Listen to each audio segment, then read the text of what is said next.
How's it going, everybody? It is me, Mischief, and welcome on in to my new podcast I like to call First Insight.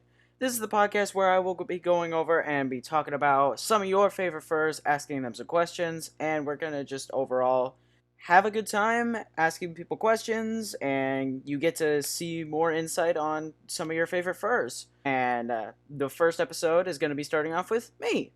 Let's go ahead and get right on into the questions. Alright, the first question says, how long have I been in the fandom? I've been in the fandom for 11 months. I joined the fandom in December of 2019. That was the very first time that I considered myself a furry. Second question asks me, what is my favorite aspect of this fandom? My favorite aspect of the fandom is definitely all of the art that comes through. There is so much furry art that is just so amazing to me, and there's so many talented artists that have come through the furry fandom. In fact, that's what the fandom was based off of. If you take a look at the fandom documentary made by Ash Coyote, which definitely go check that out, really, really good documentary, it was based off of people collectively coming together to make art of these anthropomorphic characters. It just is really appealing to me, and it's so cool to see all the creative art that has come through. Third question asks me, who is the most impactful person that I've met through the furry fandom? And that is without a doubt Hero Corgi. He has been my biggest inspiration to get better, and he's really my catalyst, as I like to say it, into getting into the fandom and overall just sparking my interest for furries. And I can't thank him enough because it's just amazing to see how much that I've grown and how much he's grown and how much all the people that I've met through the fandom have grown since I joined. Fourth question asks me Moz or pause. And so my answer is pause. And I'm not going deeper. Next question is, why did I choose my Sona's breed and color patterns?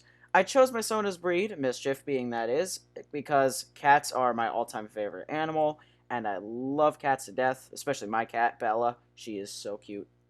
And the color patterns, red and black, always have been my favorite colors. And with the blue, that was actually an artist's innovation. My artist, underscore mochadoodles underscore, on Instagram, she was kind enough to say, "Hey, do you want me to do anything special with like the tongue and like the toe, like the beans or whatever?" And I was just like, "You have free range over that. This is all I asked," and I gave her a list of what I wanted, and she just went ham. And I love what she did with him. He is one of the best gifts I could have asked for. Favorite games to play. My favorite genre of games tends to be favored towards RPGs and platform fighters, kind of, even though the only platform fighter that I really play is Smash. But other than that, I'm not really into shooters. I'm not really into, like, shooters. Yeah, that's pretty much it. I don't like shooters very much. Except for Halo. Halo's good. What's my music taste? My music taste is kind of a mishmash. I like pop, I like a little bit of rock, I like hip hop and rap.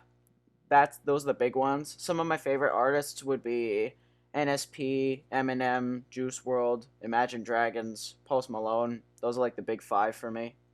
But if we're talking like older music, I also like 80s music, kind of like Michael Jackson, a little bit of Toto.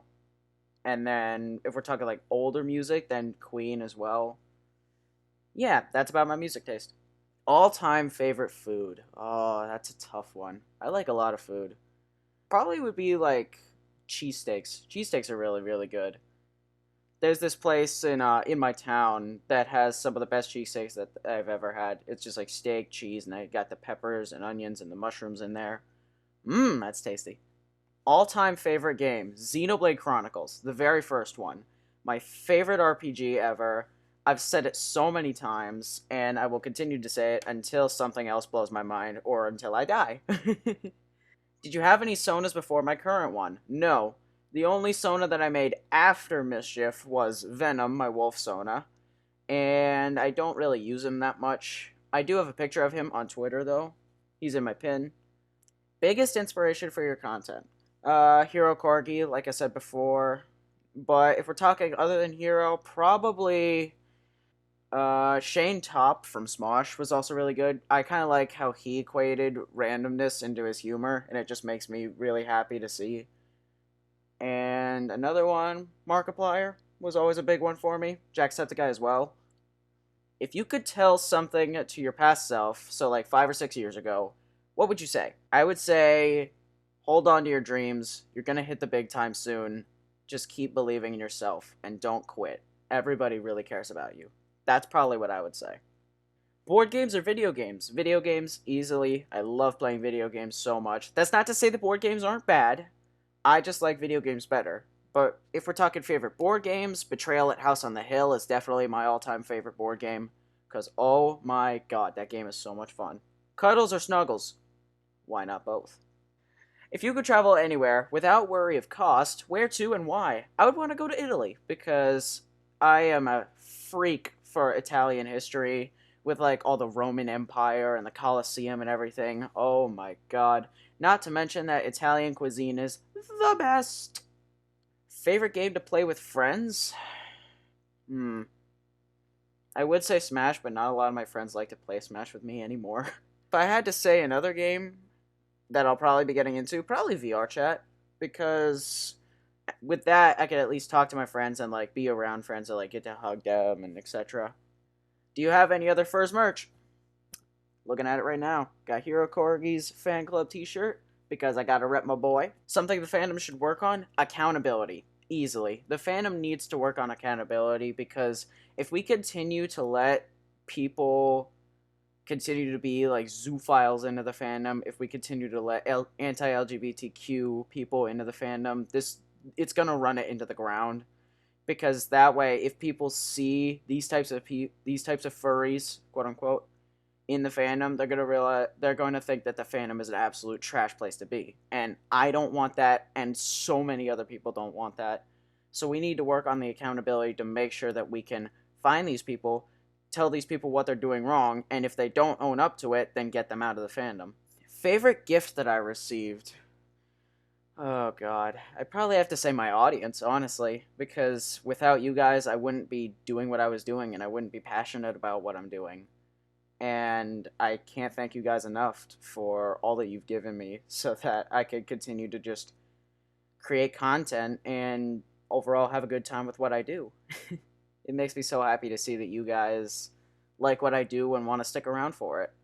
So thank you. Thank you so much. And the final question is, if I could meet one of my idols in real life, who and why? That is definitely a question that I've thought long and hard about, and I still honestly don't know the answer to. But right now, I would want to meet Hero because he's been my best friend for a long time now, and the fact that I haven't met him yet is really sad because frick you. Anyway, but yeah, I would want to meet Hero because he's just been a really good friend, and I really just want to hang out with him and get to know him. Alright, that is the first episode of FURst Insight done. I hope you guys enjoyed the video. If you liked it, leave a like on the video. If you like my content, consider subscribing because anyway, it helps me out. So I would like to once again thank you guys, and I will see you guys in the next video. Peace out, my domination.